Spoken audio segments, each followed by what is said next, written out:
माऊली, विठोबाची कथा ऐकली आहे का?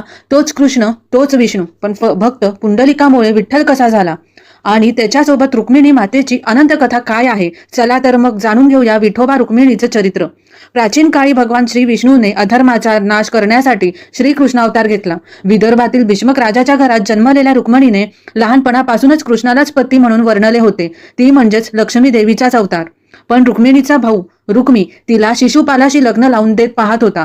तेव्हा रुक्मिणीने आपले प्रेमपत्र कृष्णाला पाठवले आणि कृष्णाने रथावर येऊन तिचे अपहरण केले. अशा रीतीने कृष्ण रुक्मिणीचा विवाह झाला. लक्ष्मी नारायण पुन्हा एकत्र आले. एकदा कृष्ण रुक्मिणीने आपल्या भक्त पुंडलिकाला दर्शन द्यायला पंढरपूरला आले. त्यावेळी पुंडलिक आई वडिलांची सेवा करत होता. त्याने देवाला सांगितले, विठोबा, या विटेवर उभे राहा, मी आई वडिलांची सेवा पूर्ण करून येतो. आणि काय चमत्कार, स्वतः विष्णू त्या विटेवर उभे राहिले आणि भक्तावर प्रसन्न झाले. ह्याच रूपाला आपण पांडुरंग, विठोबा म्हणून ओळखतो. विठोबासोबत रुक्मिणी माता देखील भक्तांवर कृपा करत राहिली. आजही पंढरपूर नगरीत विठोबा रखुमाई लाखो वारकऱ्यांना दर्शन देतात. संत ज्ञानेश्वर, तुकाराम, नामदेव, एकनाथ, चोखामेळा सर्व संतांनी त्यांना आपला जीवन भावाचा सखा मानले.